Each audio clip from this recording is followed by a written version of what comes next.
हमारे इस चैनल में हार्दिक स्वागत है। जब से अयोध्या में श्री राम लल्ला का प्राण प्रतिष्ठा हुआ है, तब से पूरे भारत वर्ष में खुशहाली छाई हुई है।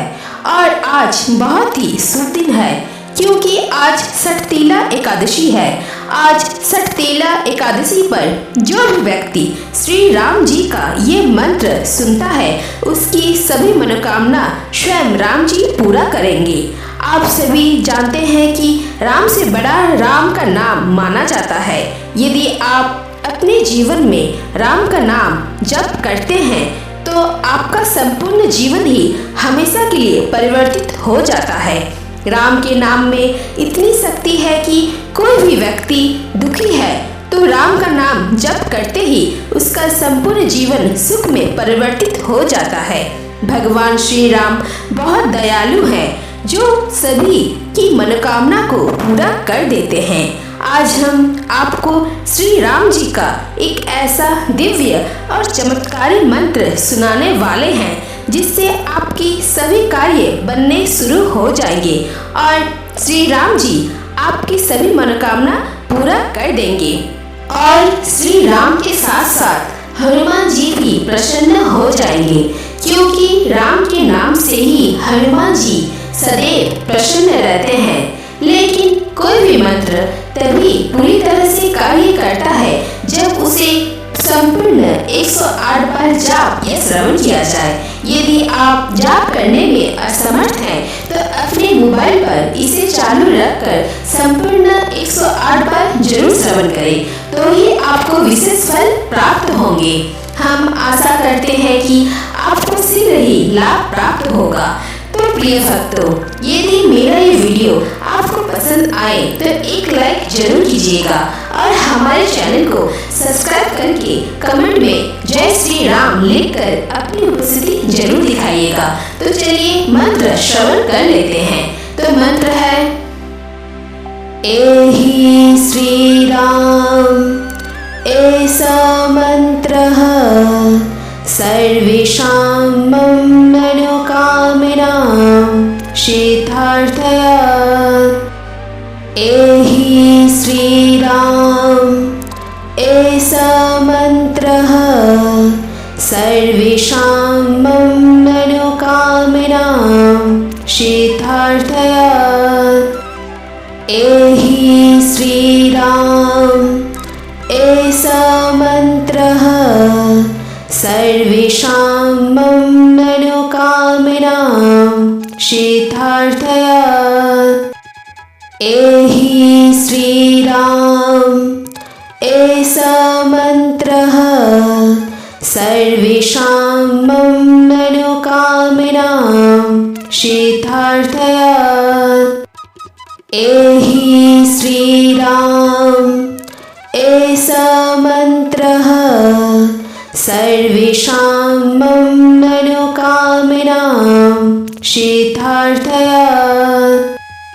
एहि श्री राम ऐसा मंत्र सर्वेषां मनोकामनां सिद्ध्यर्थया। एहि श्री राम ऐसा मंत्र सर्वेषां मनोकामनां सिद्ध्यर्थया। एहि श्री राम ऐसा मंत्र सर्वेषां मनोकामनां सिद्ध्यर्थया। एहि श्री राम ऐसा मंत्र सर्वेषां मनोकामनां सिद्ध्यर्थया। एहि श्री राम ऐसा मंत्र सर्वेषां मनोकामनां सिद्ध्यर्थया। एहि श्री राम ऐसा मंत्र सर्वेषां मनोकामनां सिद्ध्यर्थया। एहि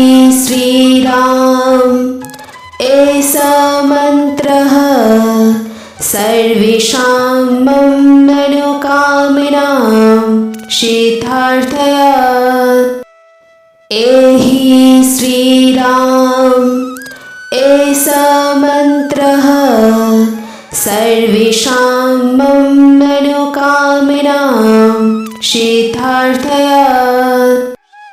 एहि श्री राम ऐसा मंत्रः सर्वेषां मनोकामनां सिद्ध्यर्थाय।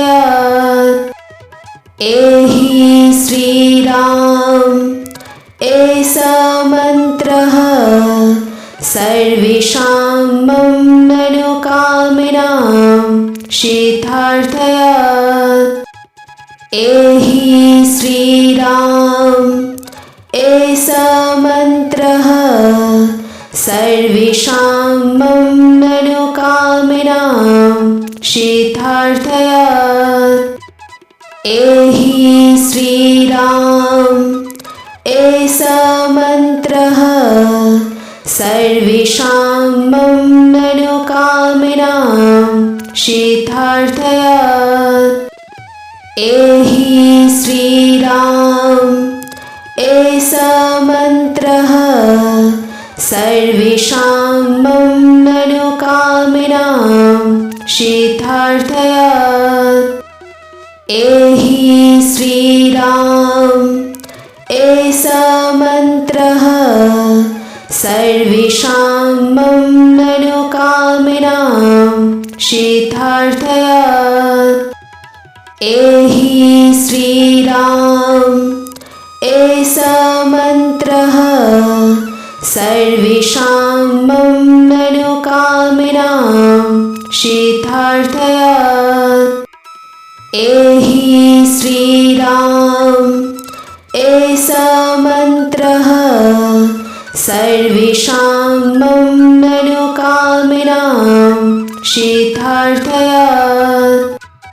एहि श्री राम ऐसा मंत्रः सर्वेषां मनोकामनां सिद्ध्यर्थाय। एहि श्री राम ऐसा मंत्रः सर्वेषां मनोकामनां सिद्ध्यर्थाय। एहि श्री राम ऐसा मंत्रः सर्वेषां मनोकामनां सिद्ध्यर्थाय। एहि श्री राम ऐसा मंत्रः सर्वेषां मनोकामनां सिद्ध्यर्थाय। एहि श्री राम ऐसा मंत्रः सर्वेषां मनोकामनां सिद्ध्यर्थाय। एहि श्री राम ऐसा मंत्रः सर्वेषां मनोकामनां सिद्ध्यर्थाय। एहि श्री राम ऐसा मंत्रः सर्वेषां मनोकामनां सिद्ध्यर्थाय। एहि श्री राम ऐसा मंत्रः सर्वेषां मनोकामनां सिद्ध्यर्थाय।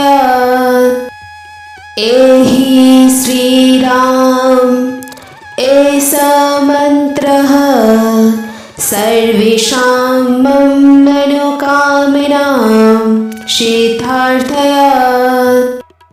एहि श्री राम ऐसा मंत्रः सर्वेषां मनोकामनां सिद्ध्यर्थाय। एहि श्री राम ऐसा मंत्रः सर्वेषां मनोकामनां शीथार्थयात्। एहि श्रीराम एषा मन्त्रः सर्वेषां मनोकामनां शीथार्थयात्। एहि श्रीराम एषा मन्त्रः सर्वेषां मनोकामनां शीथार्थयात्। एहि श्रीराम एषा मन्त्रः सर्वेषां मनोकामनां शीथार्थयात्। एहि श्रीराम एषा मन्त्रः सर्वेषां मनोकामनां शीथार्थयात्। एहि श्रीराम एषा मन्त्रः सर्वेषां मनोकामनां शीथार्थयात्। एहि श्रीराम एषा मन्त्रः सर्वेषां मनोकामनां शीथार्थयात्। एहि श्रीराम एषा मन्त्रः सर्वेषां मनोकामनां शीथार्थयात्। एहि श्रीराम एषा मन्त्रः सर्वेषां मनोकामनां शीथार्थयात्। एहि श्रीराम एषा मन्त्रः सर्वेषां मनोकामनां शीथार्थयात्। एहि श्रीराम एषा मन्त्रः सर्वेषां मनोकामनां शीथार्थयात्। एहि श्रीराम एषा मन्त्रः सर्वेषां मनोकामनां शीथार्थयात्। एहि श्रीराम एषा मन्त्रः सर्वेषां मनोकामनां शीथार्थयात्। एहि श्रीराम एषा मन्त्रः सर्वेषां मनोकामनां शीथार्थयात्। एहि श्रीराम एषा मन्त्रः सर्वेषां मनोकामनां शीथार्थयात्। एहि श्रीराम एषा मन्त्रः सर्वेषां मनोकामनां शीथार्थयात्। एहि श्रीराम एषा मन्त्रः सर्वेषां मनोकामनां शीथार्थयात्। एषा मन्त्रः सर्वेषां मनोकामनां शीथार्थयात्। एहि श्रीराम एषा मन्त्रः सर्वेषां मनोकामनां शीथार्थयात्। एहि श्रीराम एषा मन्त्रः सर्वेषां मनोकामनां शीथार्थयात्। एहि श्रीराम एषा मन्त्रः सर्वेषां मनोकामनां शीथार्थयात्। एहि श्रीराम एषा मन्त्रः सर्वेषां मनोकामनां सिद्ध्यर्थाय। एहि श्री राम ऐसा मंत्रः सर्वेषां मनोकामनां सिद्ध्यर्थाय। एहि श्री राम ऐसा मंत्रः सर्वेषां मनोकामनां सिद्ध्यर्थाय। एहि श्री राम ऐसा मंत्रः सर्वेषां मनोकामनां सिद्ध्यर्थाय।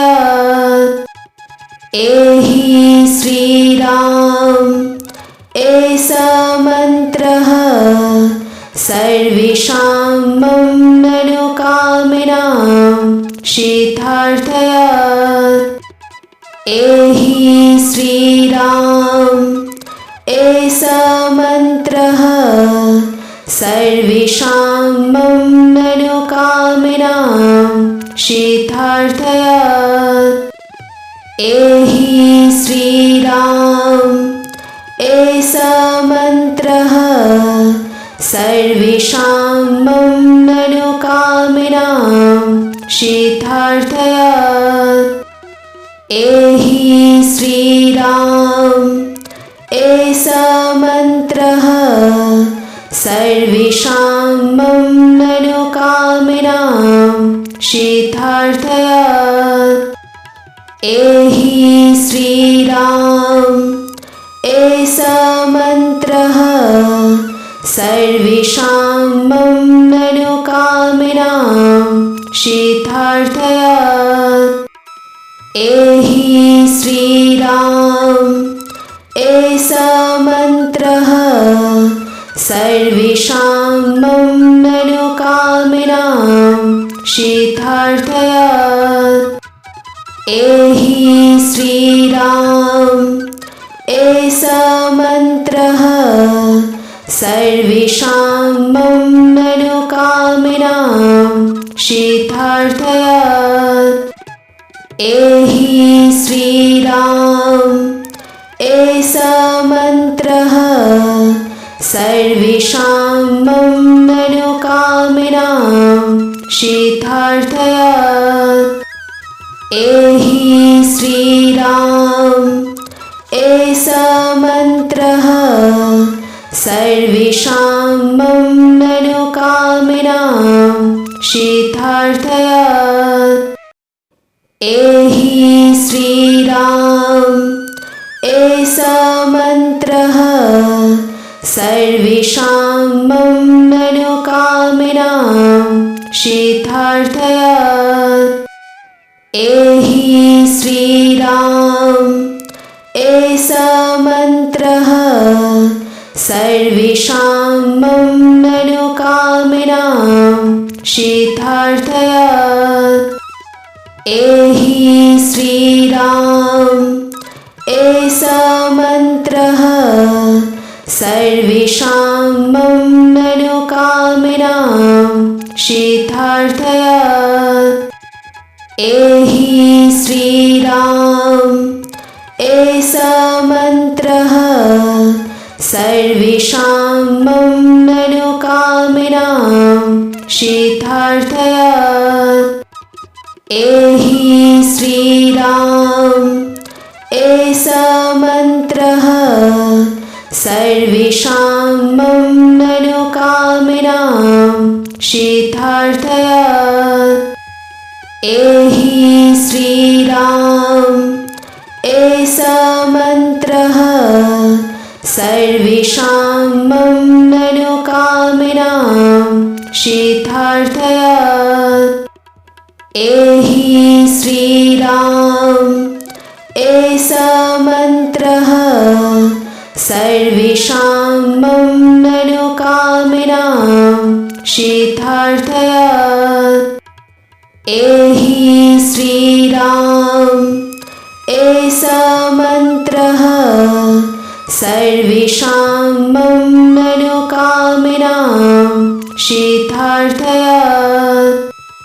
एहि श्रीराम एषा मन्त्रः सर्वेषां मनोकामनां शीतार्थयात्।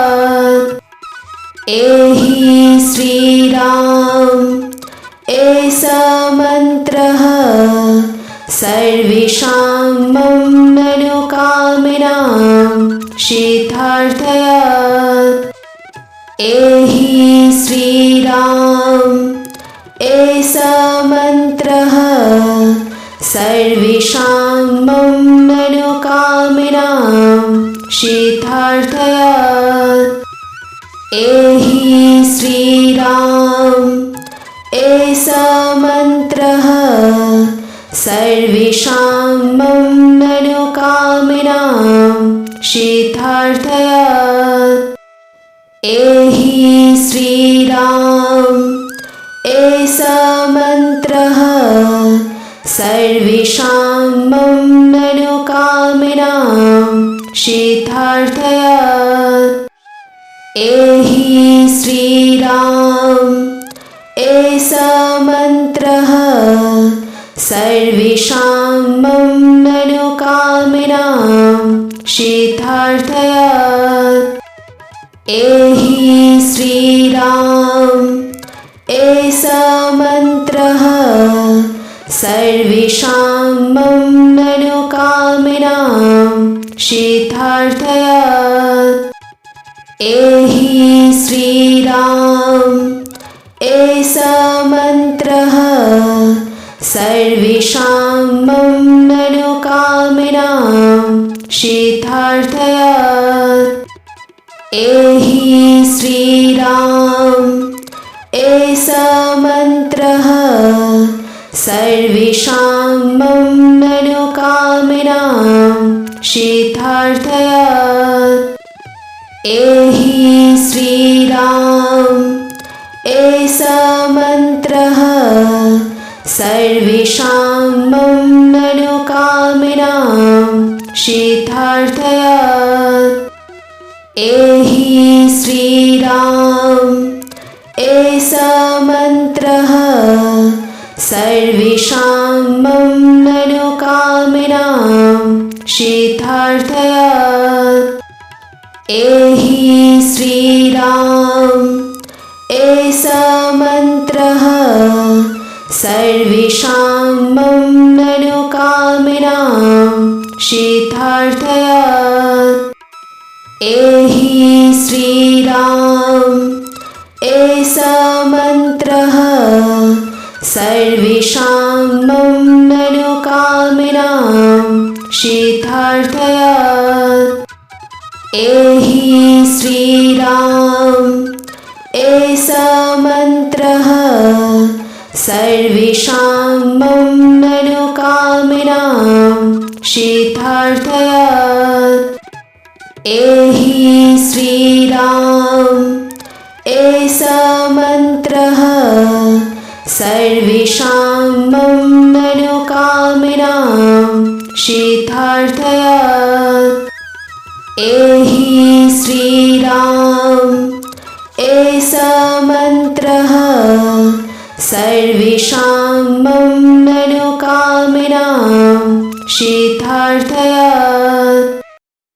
एहि श्रीराम एषा मन्त्रः सर्वेषां मनोकामनां शीतार्थयात्। एहि श्रीराम एषा मन्त्रः सर्वेषां मनोकामनां शीतार्थयात्। एहि श्रीराम एषा मन्त्रः सर्वेषां मनोकामनां शीतार्थयात्। एहि श्रीराम एषा मन्त्रः सर्वेषां मनोकामनां शीतार्थयात्। एहि श्रीराम एषा मन्त्रः सर्वेषां मनोकामनां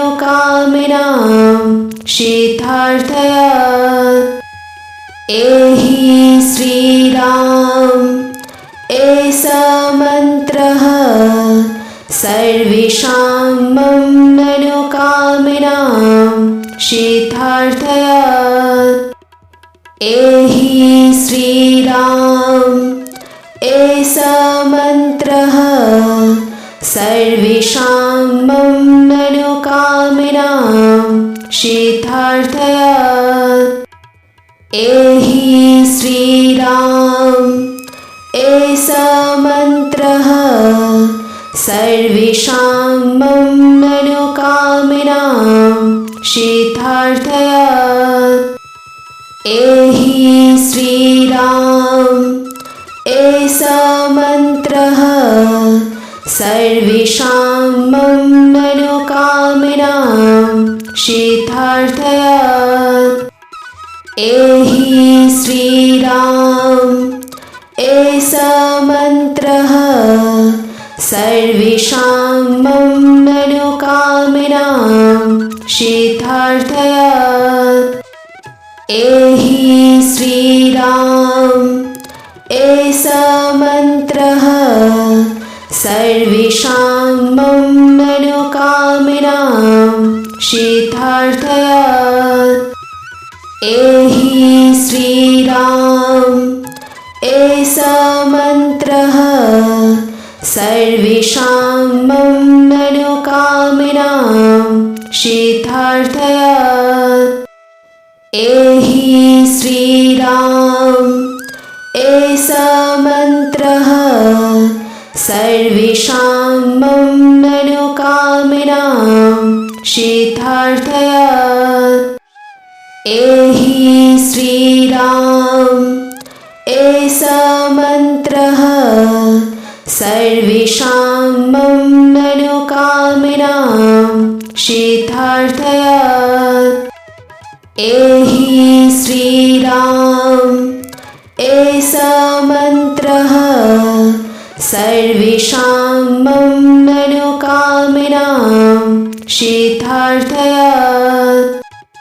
एहि श्रीराम एषा मन्त्रः सर्वेषां मनोकामनां सिद्ध्यर्थात्। एहि श्रीराम एषा मन्त्रः सर्वेषां मनोकामनां सिद्ध्यर्थात्। एहि श्रीराम एषा मन्त्रः सर्वेषां मनोकामनां सिद्ध्यर्थात्। एहि श्रीराम एषा मन्त्रः सर्वेषां मनोकामनां सिद्ध्यर्थात्।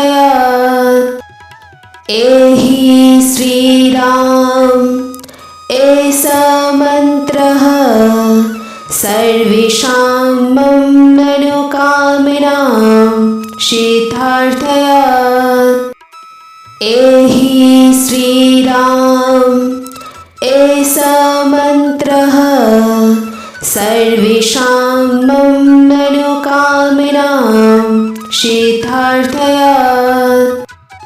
एहि श्रीराम एषा मन्त्रः सर्वेषां मनोकामनां सिद्ध्यर्थात्। एहि श्रीराम एषा मन्त्रः सर्वेषां मनोकामनां सिद्ध्यर्थात्। एहि श्रीराम एषा मन्त्रः सर्वेषां मनोकामनां सिद्ध्यर्थात्।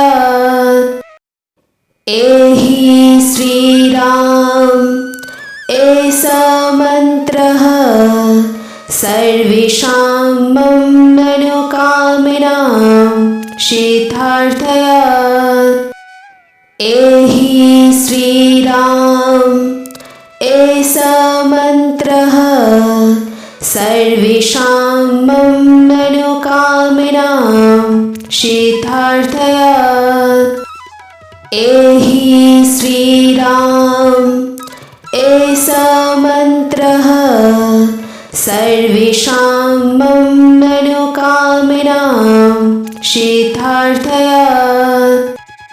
एहि श्रीराम ऐसा मन्त्रः सर्वेषां मनोकामनां सिद्ध्यर्थात्।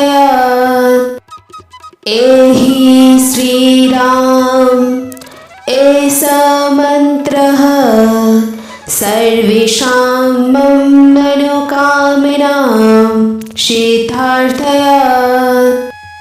एहि श्रीराम ऐसा मन्त्रः सर्वेषां मनोकामनां सिद्ध्यर्थात्। एहि श्रीराम ऐसा मन्त्रः सर्वेषां मनोकामनां सिद्ध्यर्थात्। एहि श्रीराम ऐसा मन्त्रः सर्वेषां मनोकामनां सिद्ध्यर्थात्। एहि श्रीराम ऐसा मन्त्रः सर्वेषां मनोकामनां सिद्ध्यर्थात्।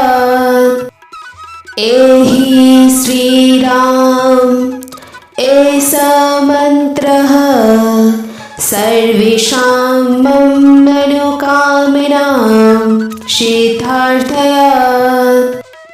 एहि श्रीराम ऐसा मन्त्रः सर्वेषां मनोकामनां सिद्ध्यर्थात्।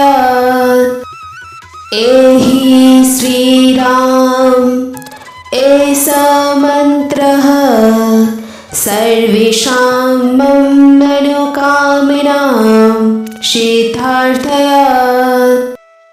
एहि श्रीराम ऐसा मन्त्रः सर्वेषां मनोकामनां सिद्ध्यर्थात्। एहि श्रीराम ऐसा मन्त्रः सर्वेषां मनोकामनां सिद्ध्यर्थात्। एहि श्रीराम ऐसा मन्त्रः सर्वेषां मनोकामनां सिद्ध्यर्थात्।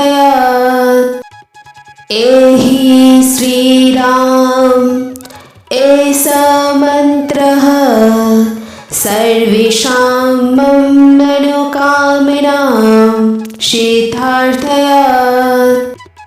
एहि श्रीराम ऐसा मन्त्रः सर्वेषां मनोकामनां सिद्ध्यर्थात्। एहि श्रीराम ऐसा मन्त्रः सर्वेषां मनोकामनां सिद्ध्यर्थात्। एहि श्रीराम ऐसा मन्त्रः सर्वेषां मनोकामनां सिद्ध्यर्थात्। एहि श्रीराम ऐसा मन्त्रः सर्वेषां मनोकामनां सिद्ध्यर्थात्। एहि श्रीराम ऐसा मन्त्रः सर्वेषां मनोकामनां सिद्धार्थयात्। एहि श्रीराम एषा मन्त्रः सर्वेषां मनोकामनां सिद्धार्थयात्।